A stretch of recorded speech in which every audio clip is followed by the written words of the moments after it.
1000 കഴുതകളെ ഒരു സിംഹം നയിക്കുന്നതാണ് 1000 സിംഹങ്ങളെ ഒരു കഴുത നയിക്കുന്നതിനേക്കാൾ നല്ലത്. ഇങ്ങനൊരു പഴഞ്ചൊല്ലുണ്ട്. 1000 കഴുതകളെ ഒരു സിംഹം നയിക്കുന്നതാണ് 1000 സിംഹങ്ങളെ ഒരു കഴുത നയിക്കുന്നതിനേക്കാൾ നല്ലത്. സത്യമല്ലേ? ലീഡർഷിപ്പ് ഒരു പ്രസ്ഥാനമുണ്ട്. ഏത് പാർട്ടിക്കും ഏതൊരു പ്രസ്ഥാനത്തും പ്രശ്നമാണ്. അപ്പോൾ ഇങ്ങനെ ഒരുപാട് കാര്യങ്ങളെപ്പറ്റി നമ്മൾ സ്വതന്ത്രവും നിർഭയവുമായി ചർച്ച ചെയ്യണം. അവനവൻ്റെ ഐഡിയോളജിയെ മുറുക്കെ പിടിച്ചുകൊണ്ട് അതിനെ വഞ്ചിക്കാതെ ആ ഐഡിയോളജി സർവ്വതല സ്പർശിയായി വ്യാപിക്കാൻ കഴിവുള്ള ഒന്നാണെങ്കിൽ ഒന്നും പേടിക്കേണ്ട കാര്യമില്ല. ഇടതുപക്ഷ മാർക്സിസ്റ്റ് ഐഡിയോളജി അങ്ങനെ ഉള്ളതാണ്. നമസ്കാരം. കേരളത്തിൽ CPM ദയനീയമായി പരാജയപ്പെട്ടതോടെ കേരളത്തിലെ CPMൻ്റെ ഓരോ ജില്ലാ ഘടകവും വളരെ ശക്തമായ പഠനങ്ങൾക്ക് ശേഷം പറഞ്ഞിരിക്കുന്നത് പിണറായി വിജയൻ്റെ ഭരണവിരുദ്ധ വികാരമാണ് കേരളത്തിൽ നടക്കുന്നത്, അതുകൊണ്ടാണ് കേരളത്തിൽ പരാജയപ്പെടുന്നത് എന്നാണ്. ഇത് വളരെ ഗൗരവമായി കാണേണ്ട ഒരു വസ്തുതയാണെന്ന് കൃത്യമായി പറഞ്ഞുകൊണ്ട് ജി സുധാകരനും രംഗത്ത് വന്നിരിക്കുകയാണ്. ഇന്നലെ 24 ചാനലിന് കൊടുത്ത ഒരു ഇൻ്റർവ്യൂവിൽ അദ്ദേഹം പറഞ്ഞിരിക്കുന്നത്, ജി സുധാകരൻ പറഞ്ഞിരിക്കുന്നത് വളരെ വളരെ ഗൗരവമായൊരു കാര്യമാണ്. ഒരു കഴുത 1000 സിംഹങ്ങളെ നിയന്ത്രിച്ചാൽ എങ്ങനെയുണ്ടാകും? അതാണ് കേരളത്തിലുള്ളത്. അതായത് പിണറായി വിജയൻ കഴുതയാണെന്നും ആ കഴുതയെയാണ് സിംഹങ്ങളായ ജനങ്ങൾ, അണികൾ, അല്ലെങ്കിൽ CPMൻ്റെ അണികളെ നിയന്ത്രിക്കുന്നതെന്നും അതുകൊണ്ടാണ് കേരളത്തിൽ ഇത്രയധികം ദയനീയ പരാജയങ്ങൾ ഉണ്ടായതെന്നുമാണ് അദ്ദേഹം പറഞ്ഞതിൻ്റെ അർത്ഥം. കേരളത്തിലെ എല്ലാ മേഖലകളിലും CPM തകർന്നടിയുന്നതിന് കാരണം കൃത്യമായി പറഞ്ഞാൽ പിണറായി വിജയനെതിരെയുള്ള ശക്തമായ ജനവികാരമാണ് എന്ന് എല്ലാവർക്കും അറിയാം. ധാർഷ്ട്യം എന്ന് പറയുന്ന പ്രധാനപ്പെട്ട ഘടകമാണ് അദ്ദേഹത്തെ നയിക്കുന്നത്. അഹങ്കാരമാണ് അദ്ദേഹത്തിനുള്ളത്. ധൂർത്താണുള്ളത്. ആഡംബര ജീവിതമാണ് അദ്ദേഹത്തിനുള്ളത്. മാത്രമല്ല അഴിമതിയാണ് നടത്തുന്നത്. അതുമാത്രമല്ല സ്വജനപക്ഷപാതമാണ്, മാഫിയ പ്രവർത്തനമാണ്. ഇങ്ങനെ കേരളത്തിലെ എല്ലാ മേഖലകളിലും CPM തകർന്നടിഞ്ഞ് ഇല്ലാതായി തീർന്നതിന് കാരണം ഇത്തരത്തിലുള്ള ഘടകങ്ങൾ തന്നെയാണെന്ന് വിലയിരുത്തിക്കൊണ്ടാണ് ജി സുധാകരൻ വിലയിരുത്തിയിരിക്കുന്നത്. പാർട്ടി തകർന്ന് തരിപ്പണമായതിന് കാരണം ഒരു കഴുത കുറേ 1000 സിംഹങ്ങളെ നിയന്ത്രിക്കുന്നു എന്നുള്ളത് കൊണ്ടാണ്. സാധാരണ 1000 കഴുതകളെ ഒരു സിംഹം നിയന്ത്രിച്ചാൽ കുഴപ്പമില്ല, അവിടെ ശരിയായ രൂപത്തിൽ പോകും. ഇവിടെ ഒരു കഴുതയാണ് നിയന്ത്രിക്കുന്നത്, അതുകൊണ്ട് ഇതൊക്കെ സംഭവിക്കൂ എന്നാണ് പരോക്ഷമായി അദ്ദേഹം പിണറായി വിജയനെതിരെ ആഞ്ഞടിച്ചിരിക്കുന്നത്. അദ്ദേഹം വളരെ ഗൗരവമായി ചൂണ്ടിക്കാണിച്ച കാര്യം, കായംകുളത്ത് പാർട്ടി ആദ്യമായി ആലപ്പുഴയിൽ ഉടലെടുത്ത സ്ഥലത്ത് പോലും CPM തകർന്നടിഞ്ഞു പോയി. അതേപോലെ ഹരിപ്പാടും കായംകുളത്തും 2-3 സ്ഥാനത്തേക്ക് തള്ളി ഇടതുപക്ഷ മുന്നണി. ഇത് വളരെ ഗൗരവമായ കാര്യമാണ്. അമ്പലപ്പുഴയിൽ ഈക്വൽ ഫൈറ്റാണ് നടന്നത്. BJPക്കും അതേപോലെ CPMനും ഏകദേശം തുല്യമായിട്ടുള്ള വോട്ടാണ് കിട്ടിയത്. എന്തായാലും ജി സുധാകരൻ നടത്തിയ ഇന്നലെ 24 ചാനലിന് കൊടുത്ത ഇൻ്റർവ്യൂവിൻ്റെ സംഭാഷണം നമുക്ക് കേൾക്കാം. അതീവ ഗൗരവമായിട്ടുള്ള ഒരു വിഷയമായി തന്നെ അദ്ദേഹം ഈ കാര്യം അവതരിപ്പിച്ചിരിക്കുന്നു. അതുതന്നെയാണ് തിരുവനന്തപുരം ജില്ലാ കമ്മിറ്റിയും ആലപ്പുഴ ജില്ലാ കമ്മിറ്റിയും കണ്ണൂർ ജില്ലാ കമ്മിറ്റിയും എറണാകുളം ജില്ലാ കമ്മിറ്റിയും CPMൻ്റെ ജില്ലാ കമ്മിറ്റികൾ പറഞ്ഞിരിക്കുന്നത്. ജില്ലാ കമ്മിറ്റികൾ വളരെ വളരെ ഗൗരവമായ രൂപത്തിലാണ് ഈ കാര്യത്തേക്ക് കണ്ട് കാര്യങ്ങൾ പറഞ്ഞിരിക്കുന്നത്. എന്തായാലും ജി സുധാകരൻ്റെ വാക്കുകൾ നമുക്ക് കേൾക്കാം. നയിക്കാൻ പറ്റുന്ന നേതാക്കന്മാർ വേണം ഓരോ പാർട്ടിക്കും. നേതാവ് ഉണ്ടെങ്കിൽ മാത്രമേ ജനം അതിൻ്റെ പുറകെ നിൽക്കുകയുള്ളൂ. മനസ്സിലല്ലേ? ഇംഗ്ലീഷിലൊരു പഴഞ്ചൊല്ലുണ്ട്, ഞാനതിൻ്റെ മലയാളം പറയാം. എന്താണെന്നറിയാമോ? 1000 കഴുതകളെ ഒരു സിംഹം നയിക്കുന്നതാണ് 1000 സിംഹങ്ങളെ ഒരു കഴുത നയിക്കുന്നതിനേക്കാൾ നല്ലത്. ഇങ്ങനൊരു പഴഞ്ചൊല്ലുണ്ട്. 1000 കഴുതകളെ ഒരു സിംഹം നയിക്കുന്നതാണ് 1000 സിംഹങ്ങളെ ഒരു കഴുത നയിക്കുന്നതിനേക്കാൾ നല്ലത്. സത്യമല്ലേ? ലീഡർഷിപ്പ് ഒരു പ്രസ്ഥാനമുണ്ട്. ഏത് പാർട്ടിക്കും ഏതൊരു പ്രസ്ഥാനത്തും പ്രശ്നമാണ്. അപ്പോൾ ഇങ്ങനെ ഒരുപാട് കാര്യങ്ങളെപ്പറ്റി നമ്മൾ സ്വതന്ത്രവും നിർഭയവുമായി ചർച്ച ചെയ്യണം. അവനവൻ്റെ ഐഡിയോളജിയെ മുറുക്കെ പിടിച്ചുകൊണ്ട് അതിനെ വഞ്ചിക്കാതെ ആ ഐഡിയോളജി സർവ്വതല സ്പർശിയായി വ്യാപിക്കാൻ കഴിവുള്ള ഒന്നാണെങ്കിൽ ഒന്നും പേടിക്കേണ്ട കാര്യമില്ല. ഇടതുപക്ഷ മാർക്സിസ്റ്റ് ഐഡിയോളജി അങ്ങനെ ഉള്ളതാണ്. പക്ഷെ അതിനെ പൂർണ്ണമായി ഉൾക്കൊള്ളണം. അതിനെ അടവും തന്ത്രവും അടവും ഉണ്ട്. ഹ്രസ്വകാല ലക്ഷ്യമാണ് അടവ്, ദീർഘകാല ലക്ഷ്യമാണ് തന്ത്രമെന്ന് പറയുന്നത്. ഇത് രണ്ടും തമ്മിലുള്ള ചേർച്ചയാണ് ഈ പ്രവർത്തനം മുന്നോട്ട് പോകുന്നതിൻ്റെ അടിസ്ഥാനം. അതെല്ലാം ശരിക്കും മനസ്സിലാക്കി താത്വികമായി മനസ്സിലാക്കി പോക്കറ്റ് വെച്ചിട്ട് കാര്യമില്ല. അത് പ്രായോഗികമായി നടപ്പിലാക്കുന്നതിനുള്ള ആ ഒരു എന്താ പറയുന്നത്, ഒരു കപ്പാസിറ്റിയൊക്കെ ഉള്ള വലിയ നേതൃത്വങ്ങൾ രാജ്യത്ത് തന്നെ ഫലമായിട്ട് ഉയർന്നു വരും. അങ്ങനെ മാറ്റമുണ്ടാക്കാൻ പറ്റും. BJPക്ക് എന്തായാലും ഈ രാജ്യത്ത് ഒരു അധികാര കുത്തക അലംഘനീയമായ തരത്തിൽ ഉണ്ടാക്കാൻ പറ്റില്ലെന്നുള്ള ബോധ്യമായി. ഉള്ള സീറ്റ് കുത്തനെ ഇടിക്കും. ഒരുപക്ഷെ അവരെ സംബന്ധിച്ച് നല്ലതാണ്. കാരണം അമിതമായ അഹങ്കാരവും അമിതാധികാര ബോധമൊക്കെ ഇല്ലാതാവും. നല്ല കാര്യമാണത്. പ്രതിപക്ഷ പാർട്ടികളത് പ്രയോജനപ്പെടുത്തണം. നമ്മുടെ രാജ്യത്തിൻ്റെ ചരിത്രത്തിലെ ഏറ്റവും ഭീകരമായൊരു കാലമെന്ന് പറയുന്നത് അടിയന്തരാവസ്ഥയല്ലേ. അതുപോലൊരു കാലം ബ്രിട്ടീഷുകാർ ഇന്ത്യ വിട്ട ശേഷം അതിന് മുമ്പ് ഉണ്ടായിട്ടില്ല, അതിന് ശേഷമുണ്ട്. മറന്നുപോയല്ലോ അല്ലേ. നാവടക്കൂ പണിയെടുക്കുമെന്നല്ലേ പറഞ്ഞു. ഇന്നലെയാണ് ഇന്ത്യയാണ് ഇന്നല അല്ലേ. ഇന്ദിരാഗാന്ധിയുടേതെന്ന് പറയുന്ന ഇന്ത്യൻ ചരിത്രം തിരുത്തി എഴുതി, ലോഹത്തേടുകളിൽ എഴുതി, ഇന്നലെയാണ് ഈ രാജ്യത്തെ ഏറ്റവും വലിയ നേതാവ് സ്ഥാപിക്കാൻ ആയിരക്കണക്കിന് അടി താഴെ മണ്ണിൽ കുഴിച്ചിട്ട് ഓർമ്മ എത്രമാത്രം വെട്ടിത്തരം കാണിച്ചില്ലേ അന്ന്. അത് എത്ര പേരെയാണ് കൊന്നത്. നിർബന്ധിത ബന്ധീകരണം ഡൽഹിയിലാണ്, മറന്നുപോയതല്ല. എന്തെല്ലാം ചെയ്ത് എത്ര പേര് ജയിലിലടച്ചു. ഈ സംസാരിക്കാൻ ഞാനും രാജ്യരക്ഷാ നിയമപ്രകാരം 6 മാസം ജയിലിൽ കിടന്നു. എൻ്റെ കൂടെ വിദ്യാർത്ഥി നേതാക്കന്മാരുണ്ടായിരുന്നു. ഞങ്ങൾ പ്രകടനം നടത്തിയാണ് അടിയന്തരാവസ്ഥ രക്ഷപ്പെടേണ്ടത്. അടിയന്തരാവസ്ഥ പ്രഖ്യാപിച്ചതിൻ്റെ 6-ാം ദിവസം ജൂലൈ 1-ാം തീയതി 1975. ജൂൺ 25 ജൂൺ 25-നാണ് അടിയന്തരാവസ്ഥ പ്രഖ്യാപിച്ചത്. 1975 ജൂലൈ 1-നാണ് സഭയുടെ അഖിലേന്ത്യാ പ്രകടനം. നാഷണൽ ലെവലിലുള്ള ഒരു കോള് നേരത്തെ അടിയന്തരാവസ്ഥ പ്രഖ്യാപിക്കുന്നതിന് മുമ്പ് തന്നെ അത് പ്രഖ്യാപിച്ചത്. അത് ഞങ്ങൾ നടത്തിയവിടെ. അടിയന്തരാവസ്ഥയായിട്ട് ഞങ്ങൾ യൂണിവേഴ്സിറ്റി കോളേജിൽ നിന്ന് ഞങ്ങൾ ജാഥയായി പോയി എല്ലാവരെയും അറസ്റ്റ് ചെയ്ത് ഭീകരമായി വർദ്ധിച്ചു. ജയിലിലിട്ടു, സെൻട്രൽ ജയിലിലിട്ടു. പിന്നെ ഹൈക്കോടതിയൊക്കെ ഇടപെട്ട് സ്റ്റുഡൻസാണെന്നും പറഞ്ഞു വിടുകയായിരുന്നു. എൻ്റെ ഫൈനൽ ഇയർ LLB തുടങ്ങുന്ന ദിവസമാണ് ജൂലൈ 1. ഓൾ ടിക്കറ്റ് എൻ്റെ പക്കലുണ്ടായിരുന്നു. ഞാൻ പരീക്ഷ ഹാളിൽ പോകാൻ സമരത്തിനാണ് പോയത്. SFIയുടെ അഖിലേന്ത്യാ വൈസ് പ്രസിഡൻ്റായിരുന്നു ഞങ്ങൾ. ഒരുപാട് ലീഡേഴ്സൊക്കെ ഉണ്ടായിരുന്നു. ബേബിയൊക്കെ ഉണ്ടായിരുന്നു, വിജയകുമാർ ബേബിയൊക്കെ ഉണ്ടായിരുന്നു. അല്ലാതെ ഞങ്ങളും അത് അനുഭവിച്ചതാണ്. കേരളത്തിൽ അതിലും അടിയന്തരാവസ്ഥയുടെ ഭീകരത ഉണ്ടായിരുന്നു. ഇതിനേക്കാളൊക്കെ ഭീകരമായിരുന്നു മറ്റു സ്ഥലങ്ങളിലൊക്കെ, വളരെ ഭീകരമായിരുന്നു. അത് കോൺഗ്രസ്സല്ലേ പ്രഖ്യാപിച്ചത്.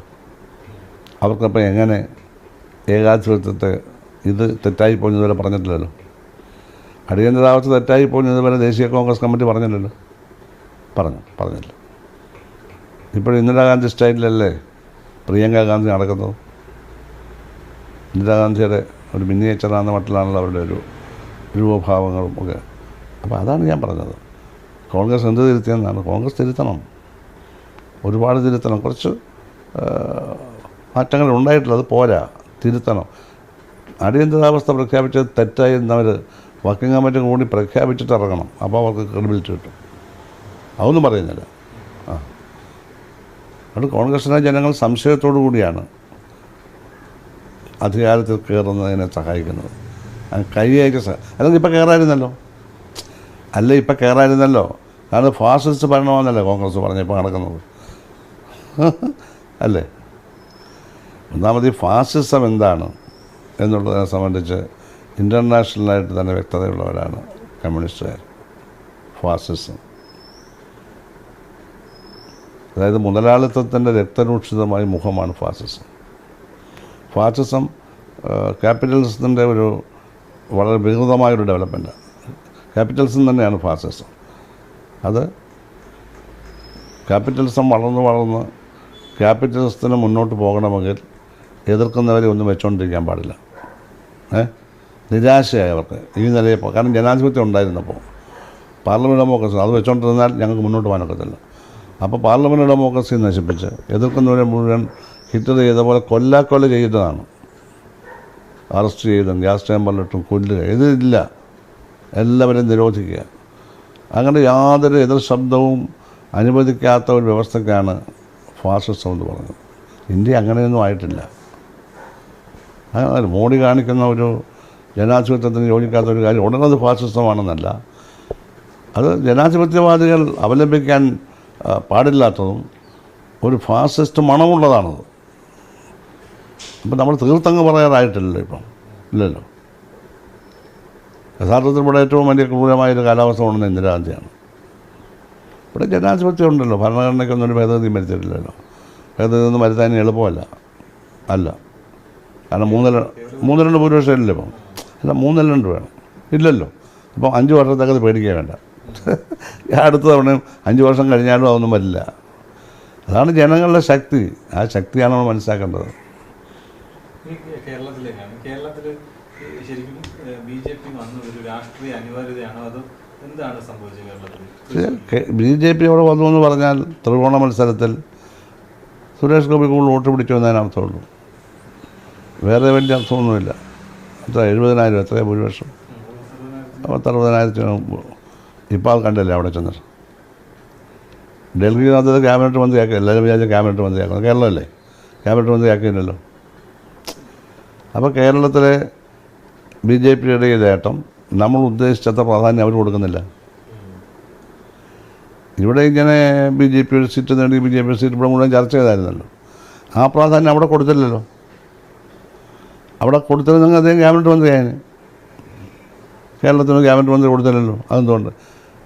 പ്രത്യേക പദവിയുള്ള മന്ത്രിസ്ഥാനവും കൊടുത്തില്ല. ഒരു സാധാരണ സഹമന്ത്രിസ്ഥാനമല്ലേ കൊടുത്തത്. ഇതേ സഹമന്ത്രിസ്ഥാനം ഇലക്ഷൻ ജയിക്കാതെ തന്നെ നമ്മൾ കുര്യനും കൊടുത്തില്ലയോ? ഇലക്ഷൻ മത്സരിക്കാതെ കിട്ടിയതല്ലേ ഇലക്ഷൻ മത്സരിച്ച് കഷ്ടപ്പെട്ട് MP ആയി അദ്ദേഹത്തിനും കിട്ടിയുള്ളൂ. ഒരു സീറ്റും ഇല്ലാത്ത തമിഴ്നാട്ടിനും കൊടുത്തില്ലേ ഇതുപോലെ ഒരു മന്ത്രിസ്ഥാനം? അപ്പം BJP എങ്ങനെ എടുക്കുന്നു ഇതിനെ പറയൂ? എങ്ങനെ എടുക്കുന്നു BJP? ഇതൊക്കെ അവർക്ക് വോട്ട് ചെയ്തവർ ചിന്തിക്കട്ടെ, അവർ ചിന്തിക്കട്ടെ, നമ്മൾ ചിന്തിക്കും. അപ്പോൾ ഒരു കാര്യം, ഇതൊന്നും തന്നെ നമ്മൾ ഉദ്ദേശിച്ച പോലെ അത് ആത്മാർത്ഥമായിട്ടല്ല കാര്യങ്ങൾ നടക്കുന്നു. രാഷ്ട്രീയത്തിലെ വക്രതകളും ചുഴികളും വലതുപക്ഷ വിക്രികളും ഒക്കെ നടക്കുകയാണ്. അതാണ് എനിക്ക് പറയാനുള്ളത്.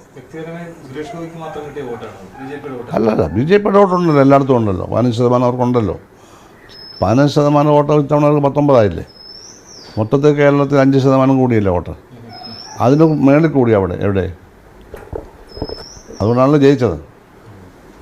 അപ്പോൾ അത് വ്യക്തിപരമായുള്ള വോട്ടും കിട്ടി കാണും. അത് കുറേ കാലമായിട്ട് അതിനുവേണ്ടി അവിടെ നിന്ന് പ്രവർത്തിച്ചു ധനസഹായങ്ങൾ നൽകുന്നു, വിവിധ മതവിഭാഗങ്ങളോട് ഇടപെടുന്നു, പള്ളി കൊണ്ടുപോയി വലിയ പൊൻകുരിശ് കൊടുക്കുന്നു. ഇങ്ങനെ ക്രൈസ്തവ സമൂഹത്തേക്ക് ഒന്ന് അനുനയിപ്പിച്ചൊക്കെ കോപ്പറായിട്ട് അങ്ങനെ രാഷ്ട്രീയമല്ലേ ഇത്? അത് അദ്ദേഹത്തിൻ്റെ സ്റ്റൈല്, അദ്ദേഹത്തിൻ്റെ സിനിമ സ്റ്റൈലാണ്. പക്ഷേ അത് കോപ്പറായെന്നൊന്നും പറയാൻ പറ്റില്ല. ഓരോരുത്തരോരോ സ്റ്റൈലല്ലേ. അല്ല, അങ്ങനെയാണ് അദ്ദേഹം ജയിച്ചത്. പക്ഷെ ആ ജയത്തിന് ഇവിടെ കൽപ്പിക്കുന്ന മൂല്യം അവിടെ കൽപ്പിച്ചില്ലല്ലോ എന്നാണ് ഞാൻ പറഞ്ഞത്. അത് വ്യക്തമല്ലേ? പ്രത്യേക പദവിയുള്ള ഒരു സ്റ്റേറ്റ് മന്ത്രിയായിട്ട് കൊടുത്തില്ലല്ലോ. അവർക്ക് എന്ത് വേണമെങ്കിലും ചെയ്യാമല്ലോ. മോഡിക്ക് വളരെ ഇഷ്ടപ്പെട്ട ആളുമാണല്ലോ ആര്. അതൊക്കെയാണ്. അപ്പോൾ അവിടുത്തെ രീതി നമുക്കറിയില്ല.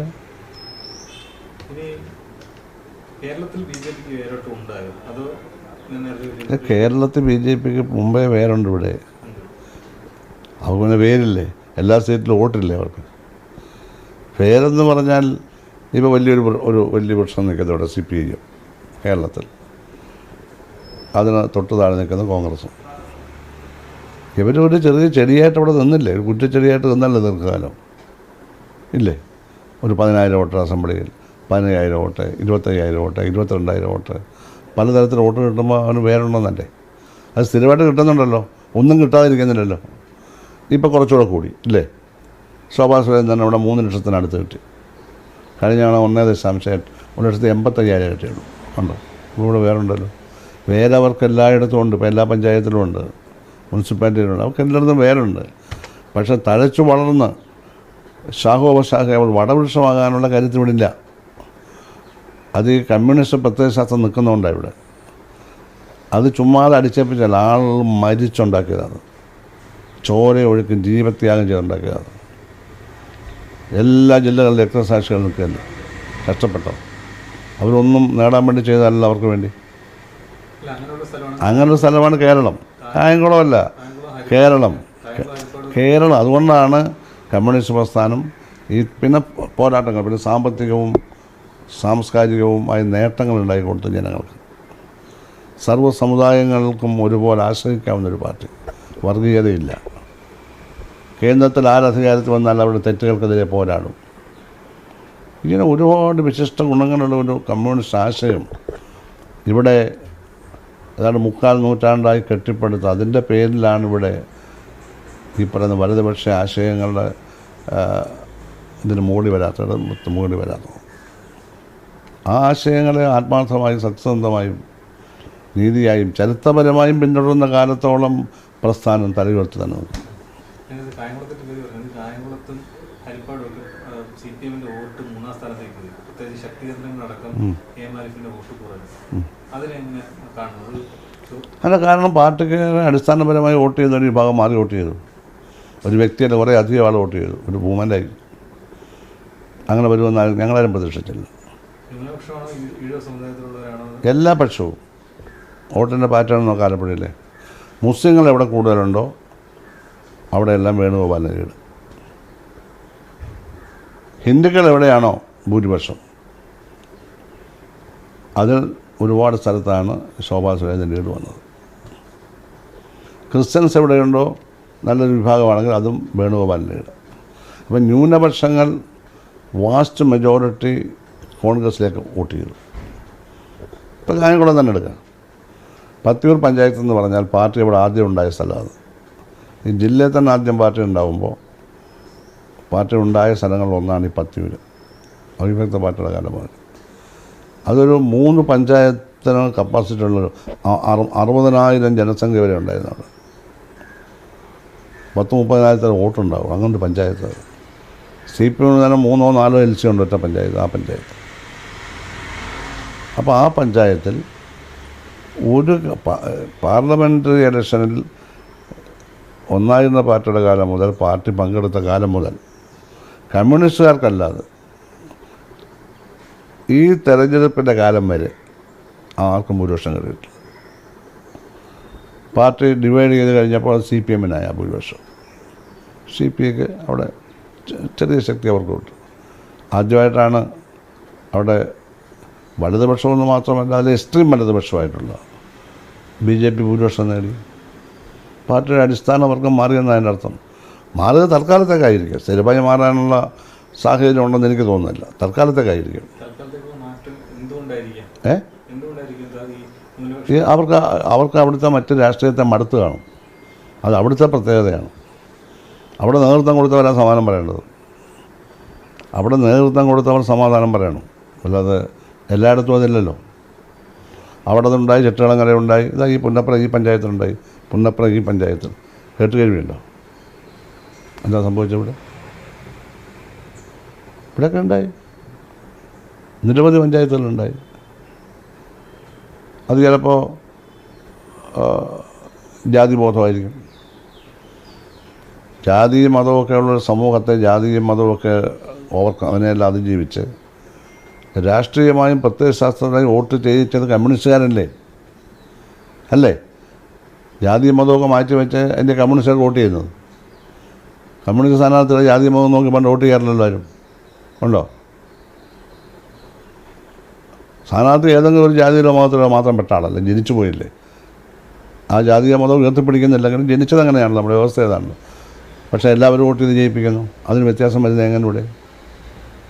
അപ്പോൾ അതെന്തുകൊണ്ട് സംഭവിച്ചു, ആരാണ്, എങ്ങനെയാണ്, അതാ പരിശോധിക്കേണ്ടത്. ഇതൊരു വ്യക്തിയുടെ പ്രശ്നമല്ല. ഇത് വളരെ സൂക്ഷിക്കേണ്ട ഒരു മഹാരോഗമാണ്. ആ രോഗത്തിനുള്ള സിദ്ധൌഷധവും മാർക്സിസത്തിൽ തന്നെ ഉണ്ട്. അത് അപ്ലൈ ചെയ്യണം. വ്യക്തിവൈരാഗ്യം കൊണ്ടോ ആരെങ്കിലും തോളിച്ചാരിയാലോ ഒന്നും കാര്യമില്ലത്. ഒരാൾ ചെയ്യുന്നതല്ല. പക്ഷേ നേതൃത്വം വഹിക്കുന്നവർക്ക് ഉത്തരവാദിത്വമുണ്ട്. ഇങ്ങനൊരു സ്ഥിതി ഇവിടെ ഉണ്ടായിരുന്നെങ്കിൽ അത് നേരത്തെ തന്നെ കണ്ടുപിടിച്ച് തിരുത്തേണ്ടതായിരുന്നു. ഉണ്ടായിരിക്കുമല്ലോ, ഉടൻ തന്നെ ഉണ്ടാവത്തില്ലല്ലോ. ഇതൊരുള്ള സ്ഥിതിയാണ്. തിരുത്താൻ കഴിയുമെന്നാണ് എൻ്റെ വിശ്വാസം. ആലപ്പുഴയായുണ്ട്. അത് പരാജയം എല്ലായിടത്തും. തരംഗമൊന്നും വേണേ പറയാതിരിക്കാം. അവർ 19 സീറ്റ് അവർ ജയിച്ചില്ലേ, 18 സീറ്റിൽ. അപ്പോൾ തരംഗമൊന്നും വേണേ, ഇതതിൻ്റെ തരംഗം അല്ലാണ്ട് തരംഗമെന്ന് പറയുന്നത് ഒരേ പ്രസ്ഥാനം അങ്ങ് ജയിച്ചു പോകും, അത്രയേ ഉള്ളൂ. അല്ല തരംഗം ഇങ്ങനെ ഇലക്ഷൻ കാലത്തൊന്നും വീഴ്ച അടിച്ചിരുന്നില്ല, അതൊന്നും ആരും കണ്ടില്ല. ജയിച്ചു കഴിയുമ്പോൾ പറയുന്നതാണിത്. എന്തായാലും വലതുപക്ഷവൽക്കരണമാണല്ലോ നടന്നിരിക്കുന്നത്. മുമ്പ് കഴിഞ്ഞ വർഷം നടന്നല്ലോ. കഴിഞ്ഞ വർഷം ആലപ്പുഴ ഒഴിച്ചെല്ലാം ജയിച്ചല്ലേ. അതെ അന്ന് ആലപ്പുഴ ഞങ്ങൾ ജയിപ്പിച്ചു. അതൊരു ഫാക്ടർ ഉണ്ടല്ലോ, ശബരിമല ഫാക്ടർ എല്ലാവരും ഉയർത്തിപ്പിടിച്ചു. എന്തും ഇവിടെ ആ ഫാക്ടറൊന്നും ആലപ്പുഴ ജയിച്ചില്ലല്ലോ. ഞങ്ങൾ ജയിച്ചല്ലോ. അതെന്താ ഫാക്ടറിയോടെ പോയി? ഇവിടെ ജനങ്ങൾ ഭൂരിപക്ഷം ഈശ്വര വിശ്വാസികളല്ലേ. അതൊന്നുമല്ല, ശബരിമല ഫാക്ടറി ഉണ്ടായിരിക്കും ചിലയിടത്ത്, പക്ഷെ അത് മാത്രമല്ല. അപ്പോൾ ആലപ്പുഴ ജയിച്ചല്ലോ. ആലപ്പുഴ ജയിച്ചെങ്കിലും വലിയ അഭിനന്ദനങ്ങളൊന്നും ഞങ്ങൾക്കാരും തന്നില്ല. നല്ലൊരു കാര്യമാണെന്നൊന്നും ഞങ്ങളോടാരും പറഞ്ഞില്ല. ആലപ്പുഴ ജയിച്ചു അത്രയേ ഉള്ളൂ. ഇത്തവണ കെ ശൈലജ, തോമസ് ഐസക്കിനെ പോലുള്ളവർ തോറ്റു. മന്ത്രി രാധാകൃഷ്ണൻ ജയിച്ചു. വോട്ടർമാർ കൃത്യമായി അല്ല, കെ ശൈലജ മാത്രമാണോ തോറ്റത്? കെ ശൈലജ എവിടെ നിന്നാലും ജയിക്കുമെന്ന് നിങ്ങൾ വിശ്വസിക്കുന്നുണ്ടല്ലേ? അങ്ങനെ നിങ്ങൾ പ്രചരിപ്പിക്കുന്നുണ്ട്. അത് ശരിയാണ്. പത്രക്കാർ കെ ശൈലജ എവിടെ ചെന്ന് നിന്നാലും ജയിക്കും. ഇതിപ്പോൾ ജയിച്ചില്ലല്ലോ. മുമ്പ് കെ ശൈലജ അസംബ്ലി തോറ്റല്ലോ, അറിയാം. ആദ്യമൊക്കെ MLA ആയി, രണ്ടാമത് തോറ്റു, പിന്നെ ജയിച്ചു വന്നു, 2 തവണ MLA. ഒരു തവണ നമ്മളോട് മിനിസ്റ്ററായിരുന്നു. അവർ നല്ല അസംബ്ലിയിലെ ബെസ്റ്റ് മെമ്പറായിരുന്നു അവർ. ഞാൻ BS ഗവൺമെൻറ് മിനിസ്റ്റർ ആയിരിക്കുമ്പോൾ അവർ MLA ആണ്. ഏറ്റവും നല്ല MLA ആയിരുന്നു. അതിഗംഭീരമായ പ്രസംഗമാണ് അവരുടെ അസംബ്ലിയിൽ, വളരെ ആകർഷകം. ആരോഗ്യമന്ത്രിയായിരുന്നു. ആ വകുപ്പിൽ അവർ പ്രവർത്തിച്ചിരുന്നു. അവർ പേരെടുത്ത ഒരു മന്ത്രിയായിരുന്നു. എവിടെ ചെന്ന് നിന്നാലും ജയിക്കുമെന്നാലും പറഞ്ഞു. അതൊക്കെ ഈ പത്രക്കാരുണ്ടാക്കുന്ന ഒരു ഇതാണ് ഓരോരുത്തർക്ക്. ഞാൻ കൂടുതൽ പറയുന്നില്ല, കാരണം അവർക്ക് ദോഷം ഉണ്ടാവുന്നതുകൊണ്ട് ഞാനൊന്നും പറയുന്നില്ല, കാരണം എനിക്ക് ഇഷ്ടപ്പെട്ട ഒരാളാണ്. പക്ഷെ നമ്മൾ ശ്രദ്ധിക്കണം, പത്രക്കാരുടെ കൈ വീണാൽ പോയി. പത്രക്കാരിങ്ങനെ പലതും പറയും. ഞാനിപ്പോൾ BS ഗവൺമെൻറ്റിൽ സഹകരണം, ദേവസ്വം, 3 വകുപ്പ് കൈകാര്യം ചെയ്തല്ലോ. ഇന്നും ആ രംഗത്ത് ബെനിഫിറ്റ് കിട്ടിയവരെന്നെ ഓർക്കുന്നുണ്ട്. എന്നെ കാണുമ്പോൾ പറയും. ഈ കഴിഞ്ഞ പിണറായി ഗവൺമെൻറ്റിൽ PWDയും രജിസ്ട്രേഷൻ അല്ലായിരുന്നു, റെയിൽവേയുടെ ചുമതല. ഈ റോഡുകളെല്ലാം നോക്കണം. ഇവിടെ അമ്പലപ്പുഴ ആലപ്പുഴ മാത്രമാണോ? കേരളത്തിൽ എവിടെയും നിങ്ങൾ വയ്ക്കും? റോഡുകളൊക്കെ എങ്ങനെയാണ് ചെയ്തേക്കുന്നത്?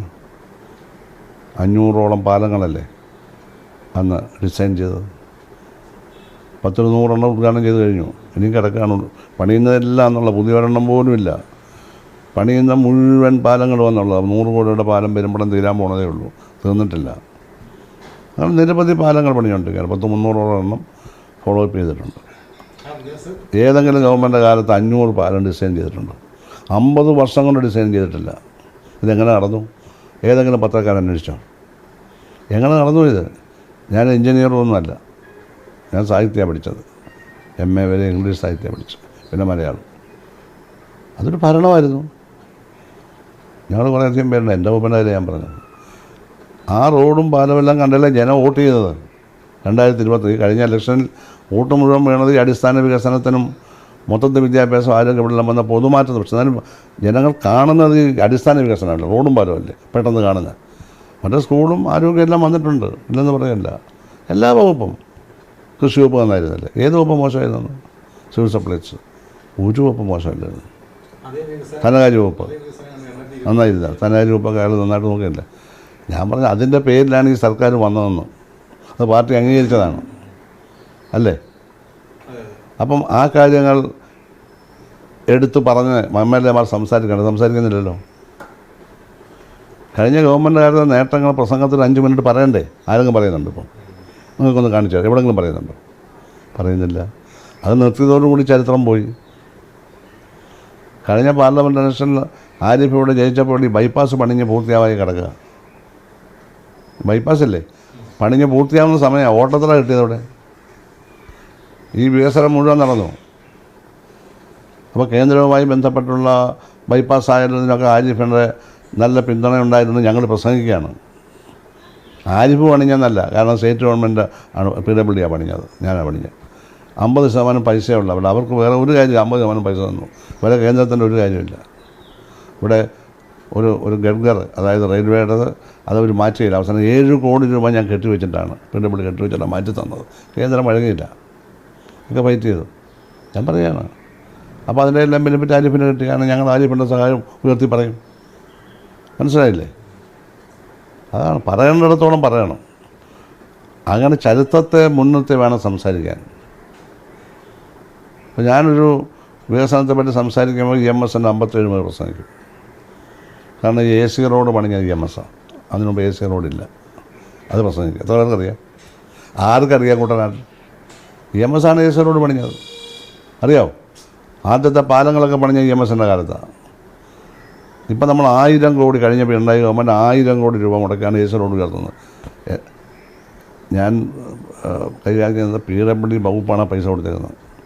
അതിന് നിർമ്മാണ ഉദ്ഘാടനം പിണറായിയെ കൊണ്ട് നടത്തും. ഞാൻ അധ്യക്ഷനായിരുന്നു. ആ റോഡാണ് പണിഞ്ഞുകൊണ്ടിരിക്കുന്നത്.